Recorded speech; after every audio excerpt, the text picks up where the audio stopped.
Welcome to Inspire and Move, the show that inspires you to create, connect, and grow. I'm going to bring you meaningful conversations, aha moments, and all the motivation you need to up-level every part of your life. I'm Alessia Scauzillo, founder of Inspire and Move, and your personal hype girl. I've gone from fashion school to celebrity stylist to corporate marketing to brick and mortar entrepreneurship with my husband, each time learning incredible lessons how to pivot, reimagine, and implement the steps to become successful. I am passionate about inspiring others to live their best life, a life of joy. We have the power to design a life that we love because life is too short not to. The best part is that you weren't meant to do this alone. If you feel like you were meant for more, let me ride shotgun with you, and together, let's get you to where you want to go. Hello, you guys, and welcome back to the show. In today's episode, we will be sitting down with Alessia Scauzillo. She's a beautiful soul, and she is an entrepreneur, content creator, and an advocate for living a balanced life. I love that. A Sculpt Body is Alessia's workout platform and community that provides effective, low-impact workouts that center whole body wellness over aesthetics-based goals. Join Alessia and her community as they really celebrate that no sacrifice movement that is all about finding balance through practicing healthy habits, but also without sacrificing fun things like wine nights with girlfriends and cocktails and pizza by the beach. Alessia is passionate about bringing women together and really believes in the power of vulnerability to help others as they transition through, professional and personal lifestyle changes and different levels. And she's also really passionate about community. And we're going to dive into so many of those topics in today's conversation. Thank you for being here, and let's dive in. Hello, everyone. Welcome back to the show. I am your host, Alessia Scauzillo, and I am so excited to welcome a beautiful guest today, Alessia, who actually I have always called Alessia Sculpt, and that's how you can find her on Instagram. And I am so excited to welcome you to the show, Alessia. Thank you for being here. Thank you, Ali, for having me. I'm really excited to be here today and have this conversation with you. This is so great. We were just jamming a few minutes ago before we hit record, and I was like, we have to hit record now because we're just getting right into so many good, juicy topics. But before we really dive in, let's just give everyone who might not know you, give them a little high level, like, hello, I'm Alessia, and this is what I'm about, so they can learn a bit more about you. For sure. So I'm Alessia, as Ali said, Alessia Sculpt on social. And I'm the founder of sculptbody.com, which is an online fitness platform with all low impact workouts. But I actually did not start out as a fitness person, like at all. I worked for almost 10 years in finance. So I'm a CPA, CA. I worked at PwC. Then I worked in banking at RBC for a number of years. And essentially I was doing that job. It was really stressful, really intense, toxic. I had a boss that was like just horrific. And I started to think about, during that time I was working out, in the mornings as a way to feel good essentially, while I was working and while things were really stressful, and I was falling in love with it. And I started to think about what I could do beyond finance that was something that I loved and made me feel like, I was passionate and whole in my heart. And I was loving working out, and I've always also loved teaching. I've always TA'd or was a tutor, etc. So I started teaching fitness classes on the side while I was working in finance, just for fun, as something to do. I remember saying to myself, if I hate it, I don't ever have to do it again, but let's just do it. I turned out to love it. And then started thinking about how I could make a career out of it. And I knew that being in a studio or having a physical space was not it for me. I wanted flexibility with my time, with my money, all of that. So I thought about launching an online fitness platform. And this was before COVID, before anyone really had an online platform. It was YouTube days, but there was maybe a couple big influencers that had an online platform. But I saw the opportunity there. And so I started creating it, and I launched it I was ready to launch right around when COVID hit. So then when COVID hit, I was like, okay, like let's go. I ran that while continuing to work in finance for a while, and then ultimately left my finance job. And now I've been doing that full time for over 3 years. And then I'm also a content creator.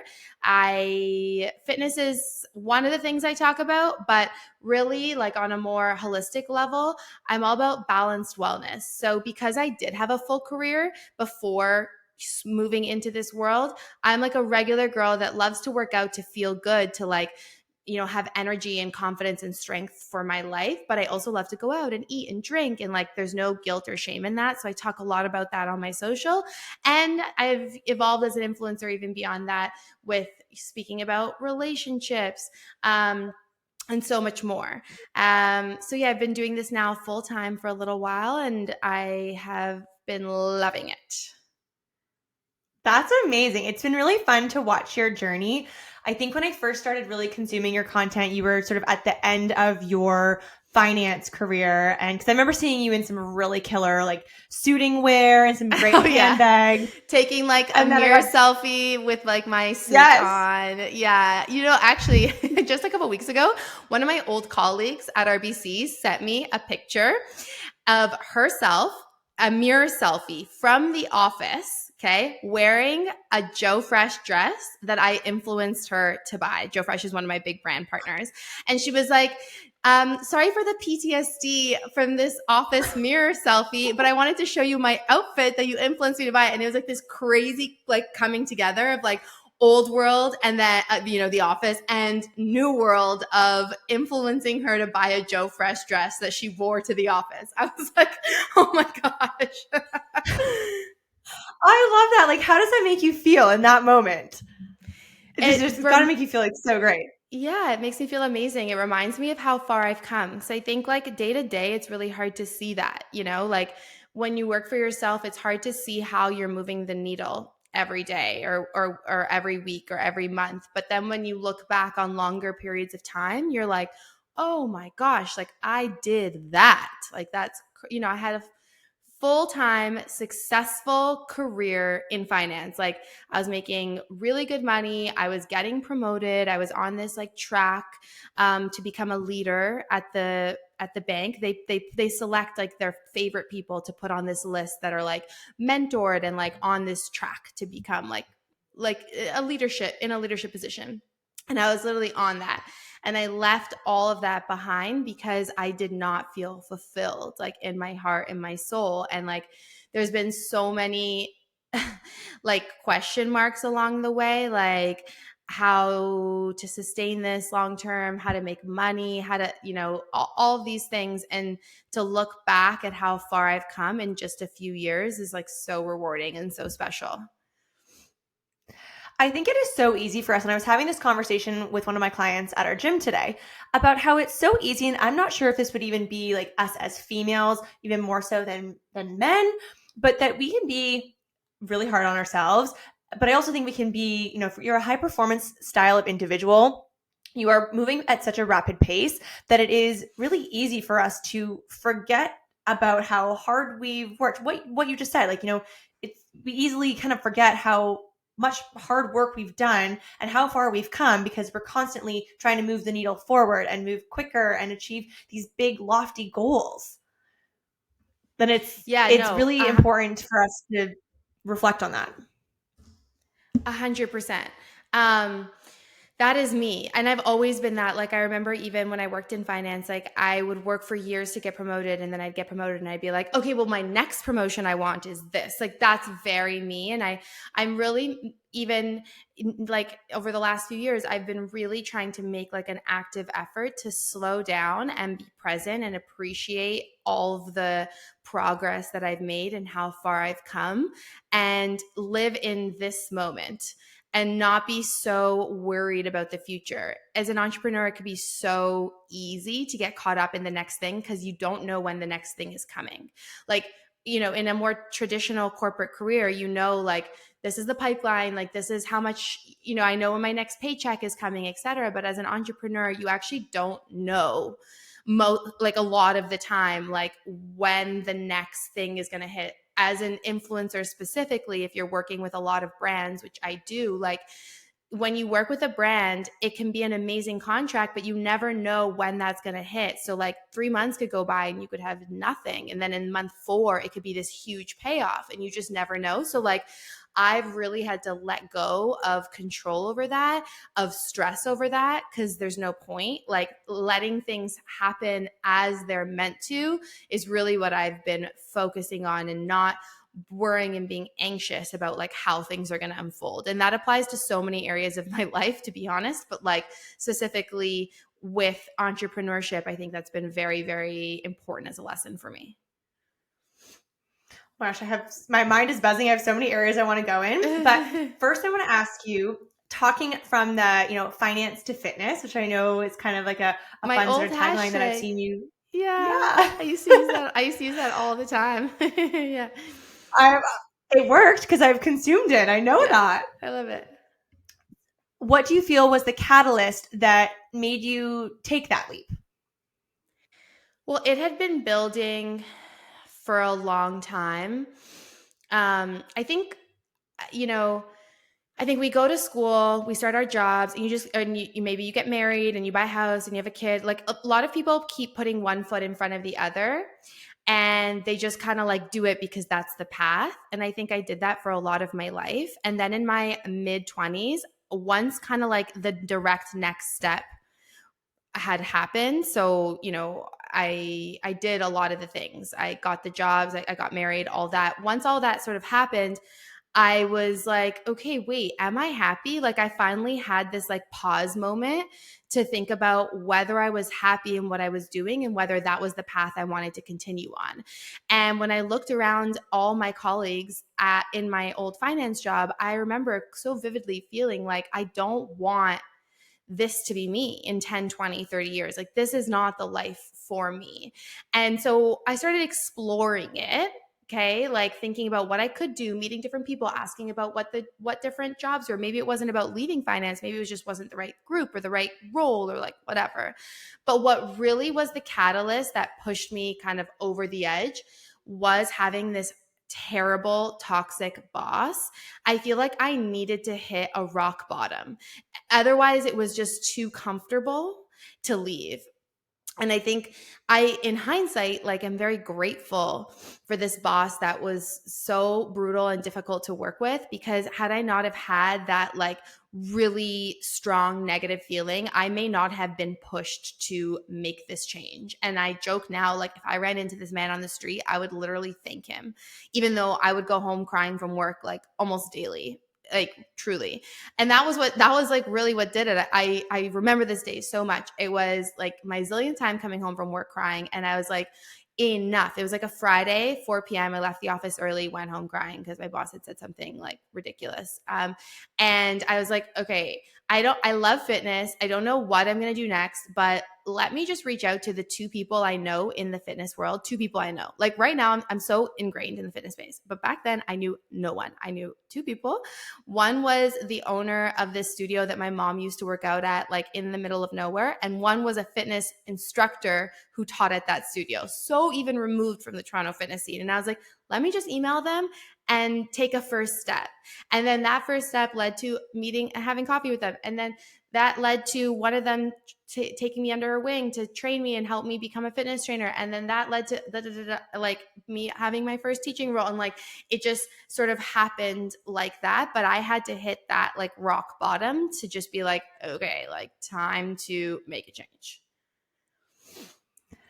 I mean, that's so powerful. And I feel like you and I have this in common as well, that, sadly, you and I have both lost a parent.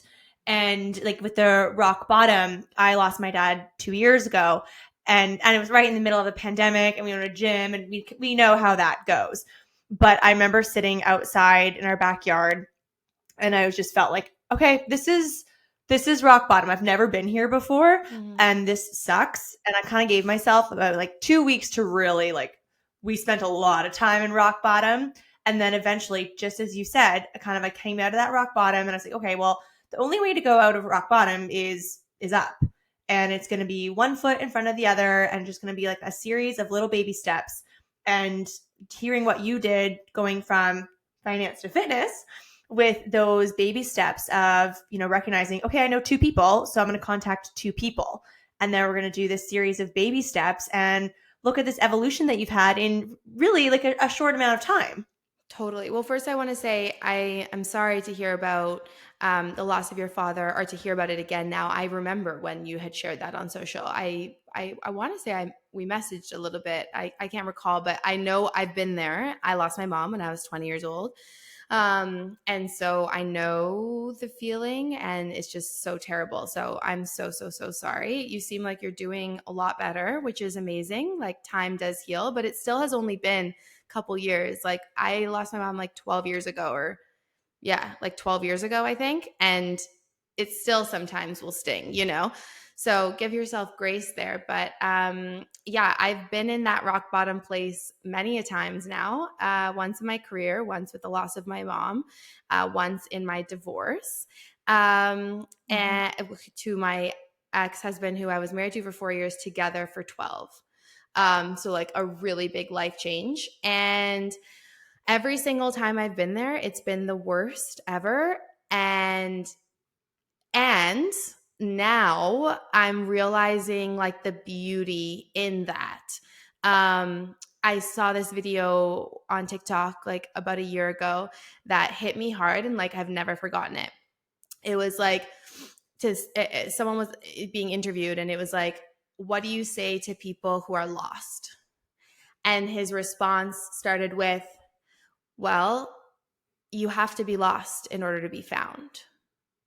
And it was like this moment of like, whoa, okay, like how beautiful to be in this space of intense grief or big life transitions, not having a clue how to like move forward, but knowing that this is the beginning of something different in my life that is one day I'll look back on and be like, wow, like that's amazing. Because inevitably when you've gone through something so serious, and like these things that we're talking about, I think like those are the strongest people, and the people who end up doing such amazing things that are inspired by that. That's my opinion. I've never met a person who's been through significant trauma or significant change that hasn't like really like turned their life around and had this like beautiful story. Maybe I surround myself with a lot of people that are entrepreneurs and that all are doing amazing things and that do take personal growth and development really seriously. But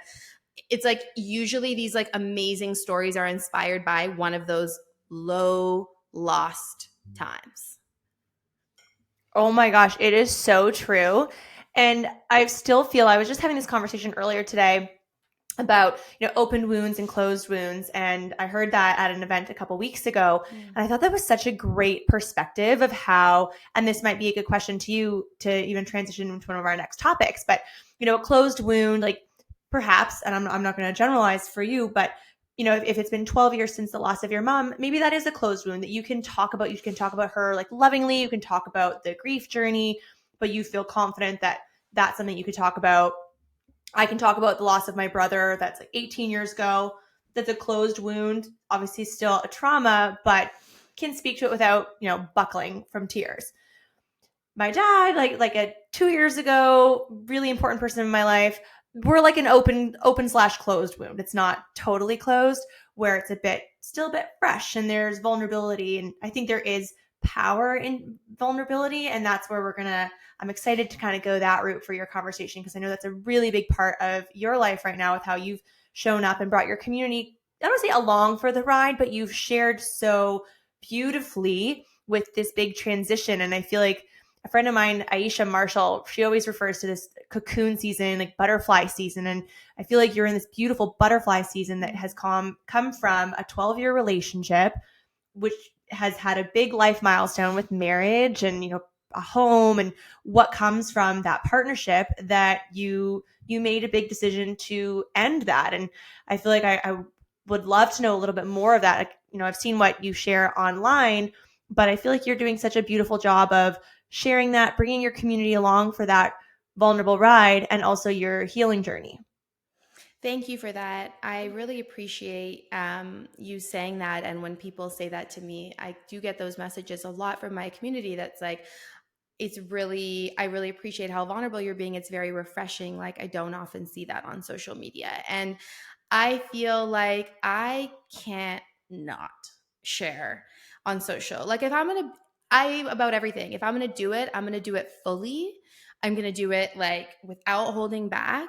And I feel like that's my approach on social. Like, I'm sharing my life. Like, why would I only share the high moments? I want to share the low moments, particularly like the feelings that come with the low moments. Because if you've noticed, someone said this to me really recently, and I was like, that is exactly what I do. They were like, you don't really share the facts on social so much as you really open up about the feelings about them.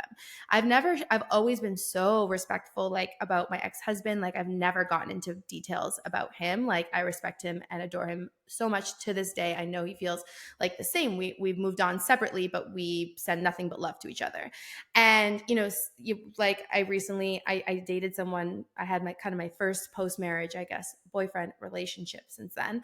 And I shared very openly about that too, but never facts about what actually happened. Like, I feel like when people listen to this, they're going to be like, whoa, like, true. Like, I feel like I know what she's going through, but not the actual experience, but the emotion so strongly. And that's something that I want to share. Like, I want to, for me and for my community, for me in the sense that it helps me move through things so much when I'm like so open and vulnerable. And then I know that my community is feeling so much less alone when they see someone that maybe looks like they have it together, has the career and the home and travels and, the clothes, like whatever, like the superficial stuff. When they see someone like me that's like going through it so hard, like, I think they really value that. I think it builds so much trust, both ways. I think they trust me more, and I trust my community more when I get that feedback and talk to them about, like, my experience and their experience, and we're kind of along for the ride together. And yeah, like, I couldn't proceed any other way. I made this decision like 3 years ago, actually, that I was going to say whatever the fuck I wanted on social, and if someone didn't like it, then goodbye. Like, I don't care. I'm not hiding. I'm not, paring things down. Like, I'm going to share what I want. And if I'm not for you, goodbye, because I know that I have my people and my brands. Like, I make a career out of this. Like, the brands that I work with are ones who value authenticity and vulnerability. So, like, I know that they're going to support me no matter what kind of I'm talking about, like, within reason. And I always do it respectfully with when there's other people involved. Absolutely. And I think you've done an excellent job with that. And on your healing journey, what has been, and I know this from consuming your content, but for those listening, what have been some of the key players that you've really turned to help you through the transition and the healing journey? Yeah, totally. So maybe just a little bit of kind of what happened. Like, so I mentioned that I was married for 4 years and we were together for 12. We really grew up together. We were the best of friends, and our relationship in so many ways, like on paper, was great. Like, it was loving and respectful and trusting and all these things. And even all the way to the end, even through our divorce, it was all those things still. We just were not each other's people into the next 50 years of our lives. Like, we were going in different directions. And I think that that was incredibly difficult. Like, it's hard to walk away from a bad relationship, never mind a good one. So that was incredibly difficult. But it ended up being, the right thing for us. We were together for over a decade of our lives where that made a lot of sense. And then moving forward, we knew that we just had to move on, like, without each other. Um, so, like, I just wanted to explain a little bit of that background because I think it gives a sense to, like, how hard a decision that was for us and how much thinking and feeling and introspection and, like, work it took to, like, get to a place of making the decision, which took about a year, and then get to a place of, like, full acceptance, move through the grief of losing the most significant person in my life, the person I trusted the most in my life, um, and, like, getting to a place of being happy going forward. So in that process, what was so important every single day were my workouts, no doubt. Like having something to wake up and do. Like for the endorphins, for the routine, for the structure, for the like confidence, just like getting up and working out was really, really, really important to me. And then I started meditating. For me to get to the decision of, walking away from my ex-husband, it took a lot of pausing and thinking, and the meditations are what did that. I think a lot of people stay in relationships they don't really want to be in because they never give themselves a minute to think about what they actually want. Same thing for career. Like a lot of people just wake up, they make breakfast, they go to work, they come home, they make dinner, they watch a show, and they go to bed. And they're not really thinking about what they want. I think if you don't give yourself that space, then how will you even know what it is that you want to do? So those are really important to me. I really was leaning into my spirituality, books, podcasts, all of that, like leaning into this idea of like trusting that the way things are unfolding, that there's no right answer. There's only like, because this was my mindset a lot. Um, Making the decision was like, I'm scared to make the wrong choice. Like I'm scared to walk away from him and it be the wrong choice. And it took me like so long to learn that there are no wrong choices. There's just the choice that you make and then you move forward with it. And whatever choice you make is how it's supposed to be, because if it was supposed to be a different way, it would have been that way. Like trusting that, learning that, and then trusting that was really, really big. And leaning into my spirituality really helped with that. And then therapy. So the first few things that I just mentioned were daily. Therapy is something I leaned on a lot, like weekly, every couple weeks, depending on the season that I was in. When I was in the thick of it, it would be like 2 therapy sessions a week. When it was a little calmer, it would maybe be like once every few weeks, once a month. But my therapist really made me feel like supported, and like no matter what decision I made, I was going to be okay and that I would figure it out and be good on my own. And then I also was microdosing and doing like heavier doses of mushrooms, in under like really supported circumstances at this wellness center, which was very helpful. One, because when you're there, you're off your phone and you're really, like I was saying about meditation, like that pause of like no distractions, like that. When you're there, you're not distracted by anything in life. You're very present and you're able to really like tap into how you feel. And two, like the mushrooms accelerate your healing journey and help you realize what you maybe would have like realized in therapy in a much shorter period of time. And so all those things together helped me through. And like I still lean on those things. They I really committed to them when I was going through this process, but now those are the pillars of like my life. Period. This is so fascinating. Like I've never microdosed, but now you have me intrigued. Yeah. And then I feel like I have questions from every pillar.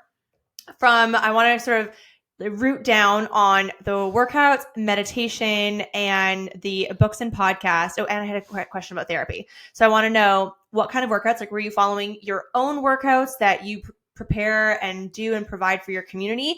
Or did you try to take that off of your plate and go to a class that's either, I know you've been doing some private Pilates one-on-one. Did you go that route, or did you seek out more of like a high energy, berries, for example, where you want to be in a room with other people and loud music and high energy? And then I'm going through all my questions here. So we want to Do you talk want me to answer style that, of and workouts. then we'll go Okay. to the next? Okay. Okay. Yeah. So I was definitely doing my workouts, my own workouts on asculptbody.com sometimes, but if I'm being honest, I had to remove myself from that, because when I'm doing my own workouts, I'm thinking, and I had to remove myself from a place of thinking and just be in my body. And so I started going to classes outside my house. I had to be in a chill environment, peaceful environment, with an instructor that I trusted, and the energy had to be right. I couldn't go to like high impact classes at all. Like I did not have the energy for that. And I also couldn't even do low impact classes with an instructor that like wasn't the vibe. Like I was very selective with the instructors that I was going to. It was a lot of reformer Pilates.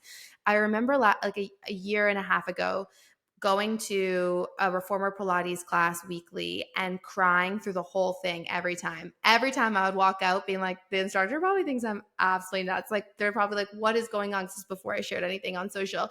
And then earlier this year, so like a year later, I remember doing my first class where I didn't cry for a minute. And I was like, damn, okay, progress. This is great. But I really had to take myself out of my own workouts and give like my own mind a rest and just like follow what someone was saying and like make it through that way, which was, I'm glad that I did that. I think there's a little bit, when you're a fitness instructor, I think there's a little bit of like shame or guilt in doing other workouts, or there was for me. And now I actually think it's the opposite. I think it's like so amazing to go out, support the community, get out of your own head. I'm more inspired when I take a break and go to other people's workouts. I learn new things. I've new moves, new form tips, like all this stuff. And it's like my me time. So like the better I take care of myself, the better I can show up for my community and my own workouts. Honestly, I couldn't agree with that more. Like, I mean, we own a gym and I pay for 3 personal training sessions a week, and I pay for the Peloton app. And it's the same reason. Like, I like listening to, new songs. If I'm going to make a playlist for a class, I get new music ideas from these Peloton classes and form tips, exercise ideas, inspiration. Mm-hmm. I always feel like it's a form of self-education that instead of going, back to take another course, you're investing in other people. Agreed. Love that. Okay. Now speaking of investing in, I want to scoot over to the therapy, because obviously that does come with an investment. Yes. And did you go in person or virtual? So I do a mix. I started going in person. I think that there's nothing better than the vibe, the energy when you're in a room with someone in person. But once I got to know my therapist a little bit, we moved to virtual some of the times so that I could do the therapy no matter where I was in the world. Especially post separation. I left our house for a few months until we figured out what our long-term living situation was going to be. I was staying on friends' couches. I was in Airbnbs. I was in Florida. I was all over the place. And I'm so grateful to have had access to my virtual therapy from no matter like where I was. I know that therapy is an investment. It is not cheap. It is quite expensive. It is the best money that I spend on myself aside from like my workouts. Like truly, it is the best investment. If you like, I would rather not shop, not do whatever to save up for therapy like 100 times over. Like I can't even emphasize this enough to people listening. Like it's just so worth it. I know it's expensive. A lot of benefits cover it. I don't really have benefits anymore. I was on my ex-husband's plan. I'm kind of trying to figure that out. And still out of pocket, it is so, so, so worth it. Oh, welcome to the entrepreneurship world where you're like, oh, I left corporate and I get to pay for all of these things now. This is so great for me. I know. Now, kind of going into a different direction in terms of like low investments, like a podcast, books. What were sort of the tools and topics and authors or podcast hosts that you really found value and good feelings in? So books, every day I read a passage from a book, 2 books that have like daily passages essentially. One is called Journey to the Heart by Melody Beattie. A lot of people, I've shared this one for years. A lot of people know about it, but it's like amazing. And I just reread it every year. Like I keep rereading, keep learning so much. And the other one I just found this year is called Find Your Happy. And I can't remember the name of the author, but Find Your Happy. It's linked on my Amazon. I know I have it somewhere on my social linked. And it also has a daily passage, then affirmations to help you through that daily passage. So for example, a passage I read like a day or two ago was like, honor the end of your commitment or the end of your contract. Like everything in life has, a beginning, a middle, an end, and to hold on to something beyond the time of your contract or beyond the time that you're meant to hold on to it is only doing you a disservice. And it's not allowing, if you're not letting go, you're not able to call in more into your life.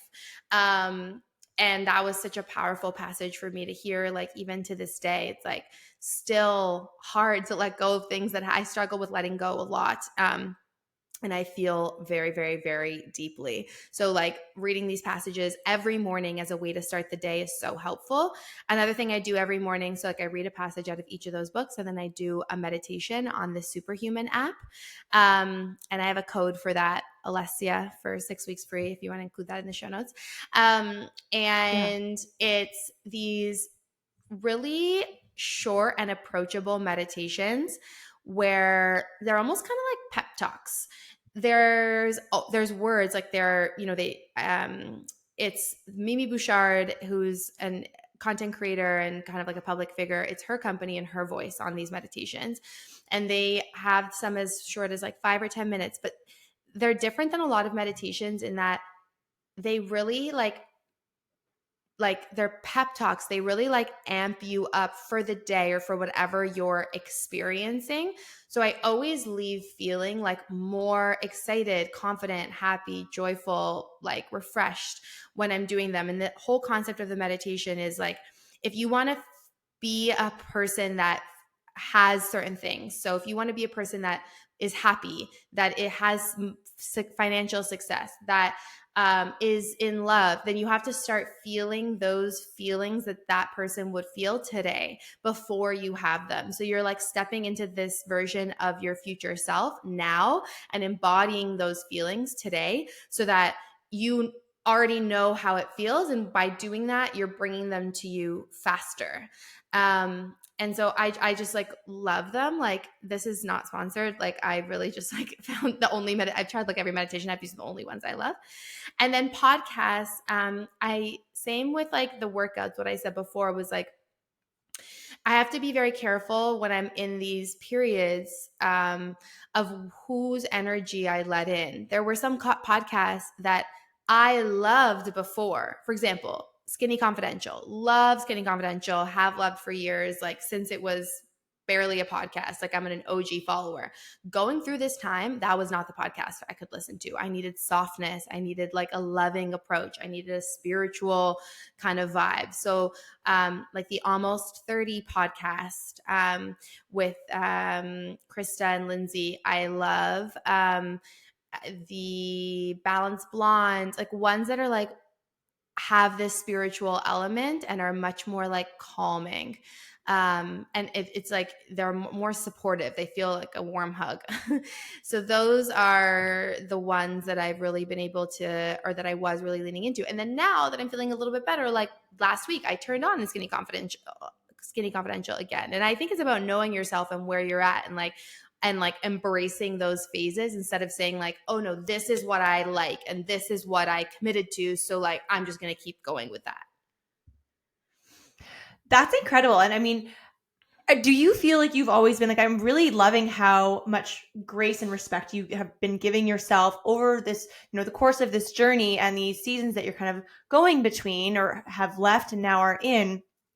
Have you always been this intuitive with yourself, or is this very much a byproduct of this big life change? Yeah, no, I definitely wasn't. I was definitely the person that was just putting one foot in front of the other, super disciplined, making myself do what I thought I needed to do and like going for it. And it's like that training from my finance days of like, didn't matter how I felt, didn't matter what was going on in my life. I had to wake up and do the work and stay late. And this deal hit. So it just had to get done. And like, it just was what it was. I was so trained to do that. And I have had to soften like so much. And like, it's really interesting. It's like what came first. Like obviously I had to soften a bit in order to make this big career change or else I wouldn't have let myself do it. But I also think the career change is what accelerated this personal growth journey as well. And being on social was a big part of it. I feel like since I became a content creator, I became a better person.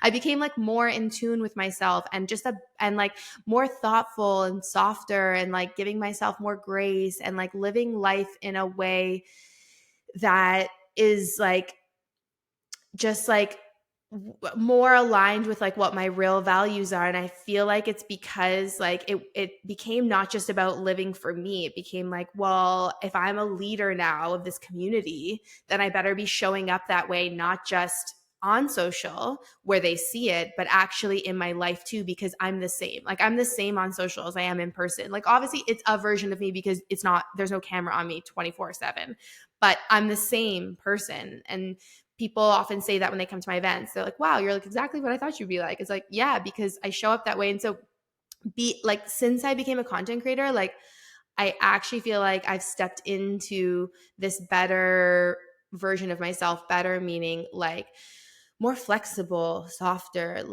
less control, more letting go, like all of those things that are the way I want to live my life.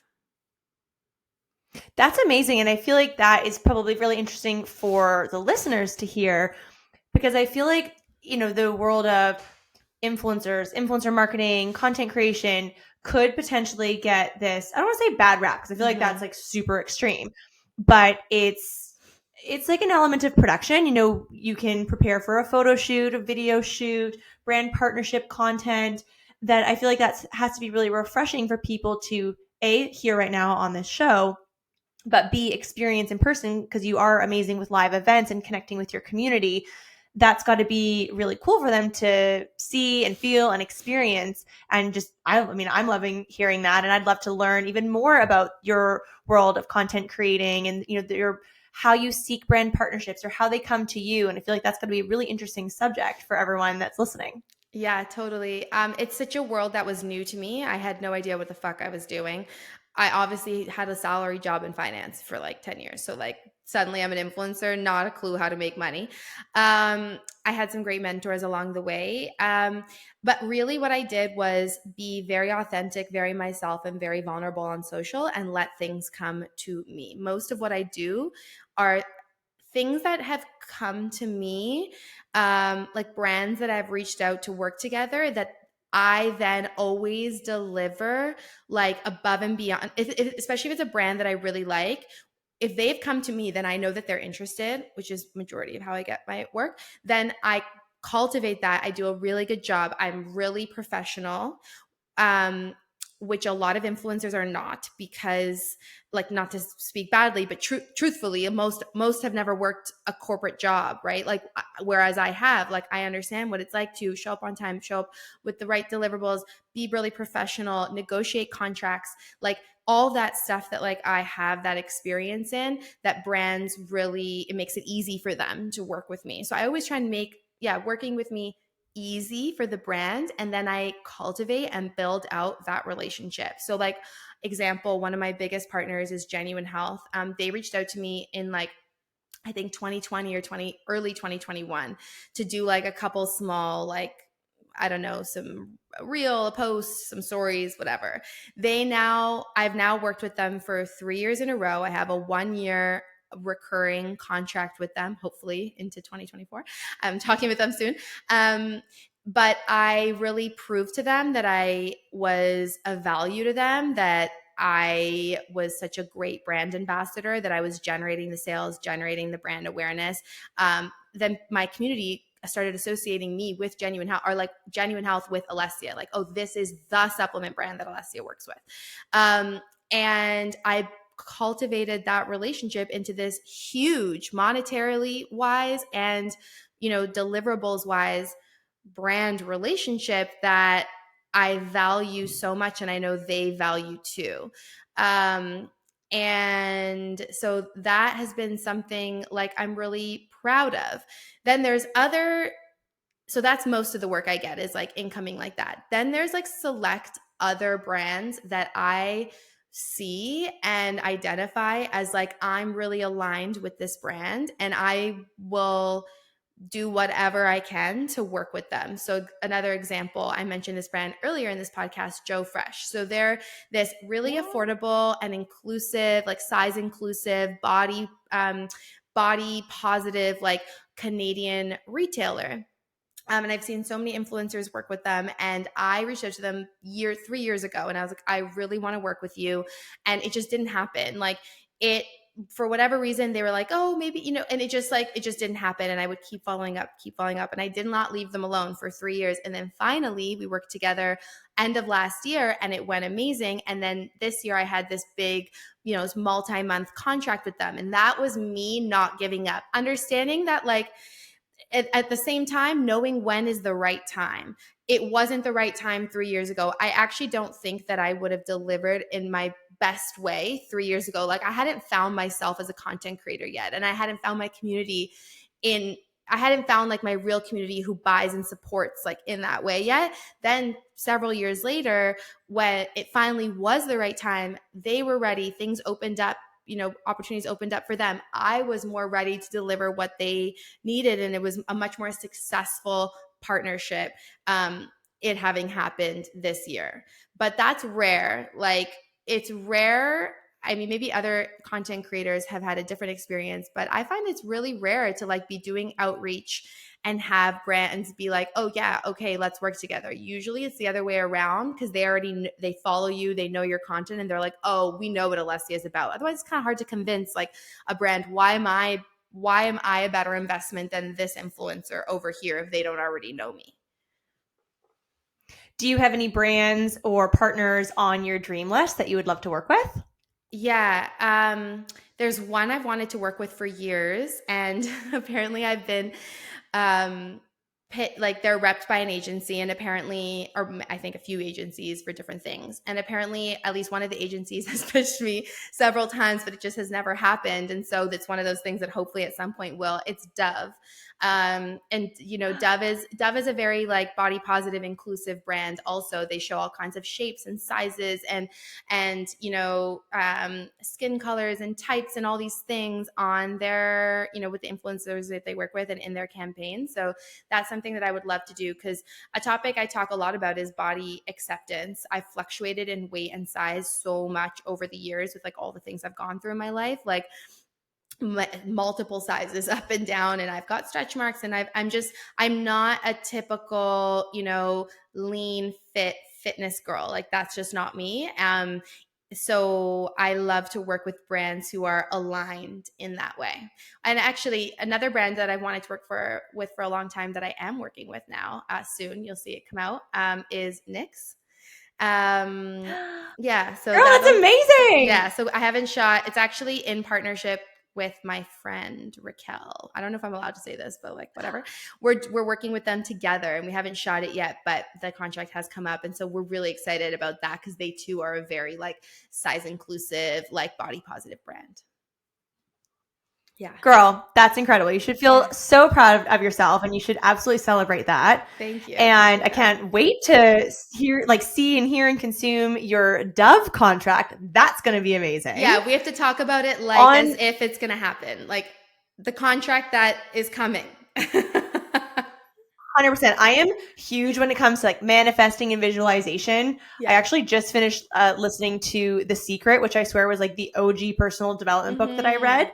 And if you and anyone listening has not listened to The Secret on Audible or audiobook, that's a good audiobook, and it's not very long, and it's kind of nice to hear like when thoughts become things and the power of positive thinking and manifesting. So really excited to see your contract and your partnership with Dove come through in a really short period of time. Thank you for that. I love that. When you do, so when you do get that Dove contract and when you celebrate this recent NYX contract, what does celebrating a win look like for Alessia?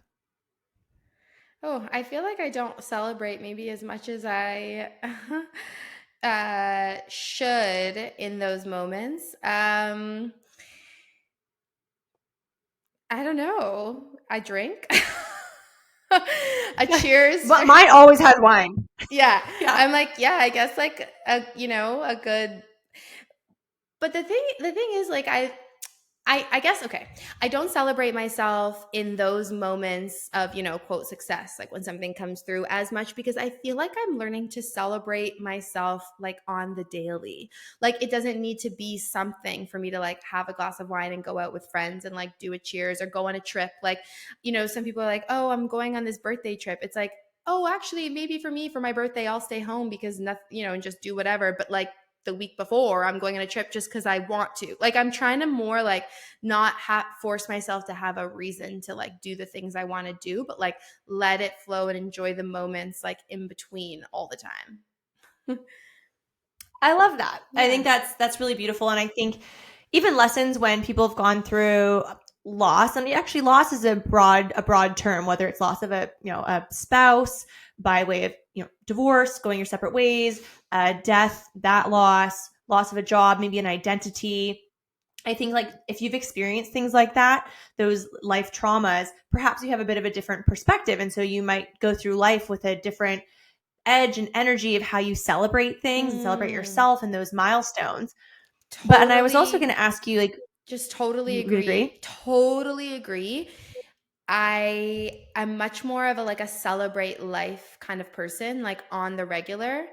And a lot of the people that I know, example, my ex-husband was like this. He had never really been through any sort of trauma or loss in his life. And he struggled to celebrate on the daily.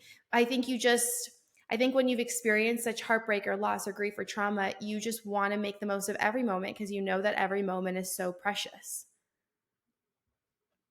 And I'm sure That you it's so feel that. beautiful. Yeah. Couldn't agree more. And I think, when you move through goals and things you want to do and achieve quickly, it's a very powerful reminder to kind of sit back and be like, okay, well, I'm just going to like take 5 and have a moment of self-reflection of like, damn, I'm proud of myself and I've done this, I achieved this and good for me. And I've honored myself in this way. And I mean, I'm really excited to watch your celebration game go through the roof with these big contracts coming your way. I have some fun things coming up. I honestly booked before any of this stuff came through.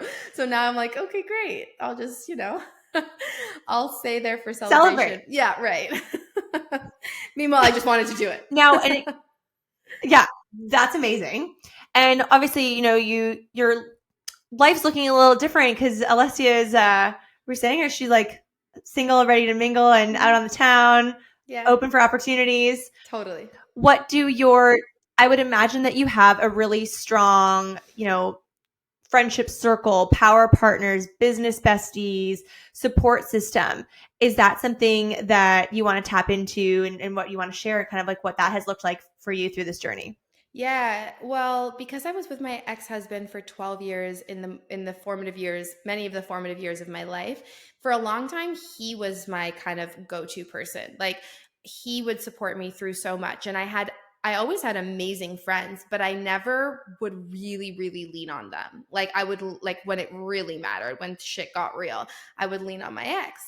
And it was actually my ex-husband who said like you really need to learn like in the around the time of separation he was like you really need to learn to lean on your friends because I'm not going to be there for you. He said he's a great person. He's like I'm not going to be there for you in the way that I have been, like I can't. So I really hope that you are leaning on your friends and letting them really take care of you. And I have to say that in the last like year and a half I've actually really learned to ask for help and let my friends show up for me and like let them actually step up, give them the opportunity to do that. And it's been so wonderful and like so rewarding. And I've built such, more solid, like deep friendships since then that I'm so grateful for. Like, let me tell you, in the last year and a half, 2 years of my life, there was no man, husband or otherwise, that was like picking me up off the floor, like helping me feel better. Not one man. And there's a lot of men in my life, family, like, father, brothers, like all these friends. Not one man was the one who was like really there for me. That was my girlfriends. And I'm so grateful for them. And for a long time I did not have the capacity to kind of like give back in that way because I was so depleted and they understood that. But now that I am like in this better place, like it's like, okay, my turn to step up for my friends as they've needed. It does not that it has to be this reciprocal thing, but like it was known, like I just didn't have, my cup was so empty. I didn't have that. But now it's much more full and I'm able to pour into other people's.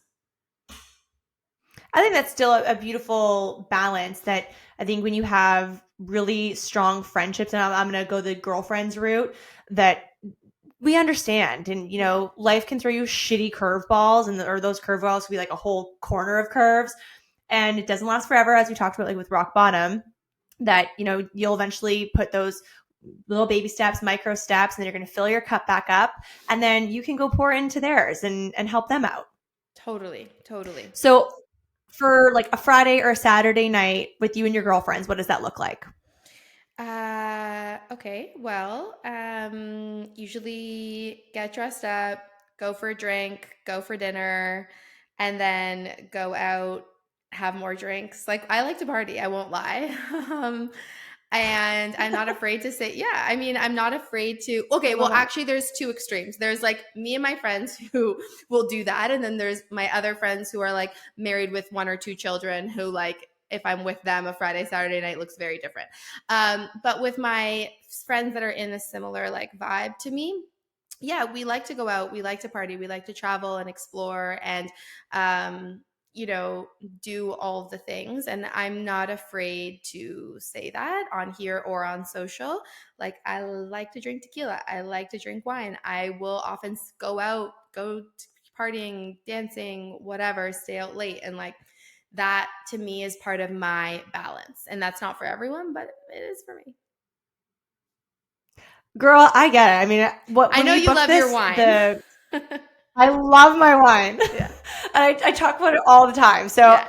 I totally resonate with the no sacrifices. I'm here for it. Yeah. We should have booked our podcast interview together later to have a glass of wine together. I know, or even in person with a glass of wine. Yeah, that's what we're going to do next. Yeah, totally. Okay, so speaking of next, what is next for Alessia? So we were talking about this before we hit record, but I'm actually really not sure what is next. And that's because the last few years have been so like just trying to like just scrambling and just in survival mode to like make it through my life, like just one day at a time, figuring things out and having a hard time doing it. Now things are a little more settled and I'm like, my life has opened up and it's also just me. I don't have to think about another person in the same way anymore and what their wants are and what their needs are. And I'm like, it's just me. My career is pretty solo. Like I have a team, but that we could work remotely. And I could live anywhere, I could do anything. Like it's just very, very open. And so I'm really taking this time to figure out what that is for me. For so long, fitness was like the pillar of my brand and balanced wellness and the more like fitness and food kind of element. And that was really great, but I feel like a little bit like I am outgrowing that. Fitness is one part of my brand, but I'm interested in talking about so many other things, more lifestyle, fashion, beauty, relationships. Like I've been through so much, like with my, divorce, with the most recent breakup with my ex-boyfriend, career changes, loss and grief, and like all these other things. And I'm trying to figure out how I can like talk about those things in a way that makes sense, like from the superficial stuff to like fashion and beauty and like travel and all that, to the more like deep and intense stuff like relationships and kind of self-help and like grief and loss and all of those things. And so I'm exploring how to do that, whether it's like at some point in my life, I want to write a book. I don't know if that's now, but at some point, maybe even my own podcast or some sort of like audio long form, like version of me telling my story. I just feel like I have so much more to give and so much insight that and it's not, social media is like not enough of a place for me to do that. Like I would love to share on some sort of bigger scale. So TBD, I'm really like this time in my life is very like question mark central. I don't know, but one day at a time, I'm sure I'll figure it out. Well, I'm excited for you. I mean, I feel like this is such an exciting road that you are getting onto and just hitting go. And I cannot wait to watch your journey. It's really exciting. And Thank from you. an IRL standpoint, do you have any live events coming up that people can come and see you, meet you, and check you out? Yes. So I actually have a holiday workout and party event on November 25th. The tickets are now on sale on my website, asculptbody.com. We're going to do a workout with me, a mindfulness session with Charlotte, who's my go-to mindfulness girl. We've got a full lunch. We've got an open bar. It turns into like a pop-in party, my events. I've done ones like these before. And then we've got pop-up shopping, everything on the indoor rooftop of the W Hotel in Toronto. So it's going to be super fun. Would love for you guys to join, and the tickets are on sale on my website, and I'll be announcing soon on social.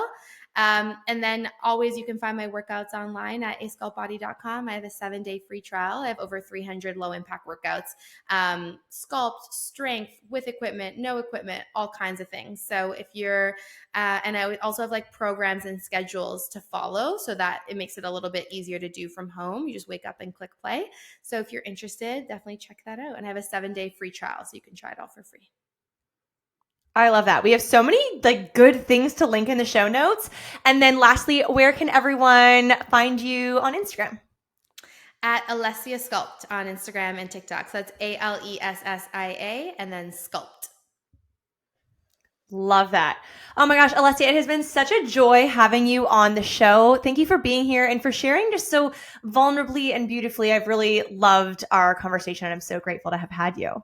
Thank you so much for having me today. I love that like we're on the same page about just like chatting and flowing through it and talking and not being afraid to talk about some of those deeper, more intense things. You and I have a few actually shared experiences in that way. So with grief and all of that. So it was such a pleasure being on this podcast, and I thank you for having me. Thank you so much. And I can't wait for our wine date. Yeah. Inspire and Move community, thank you so much for being here, for listening. If you have a moment to leave a 5-star rating and review, I would be so grateful. And please go check out all of the amazing things in the show notes to catch up and follow along with Alessia. Talk to you soon. Thank you so much for listening. If you loved this episode, it would mean the world to me if you took 30 seconds and shared this on social media, send it to a friend, or leave a 5-star review. There is power in community, and I am so grateful to have you part of mine.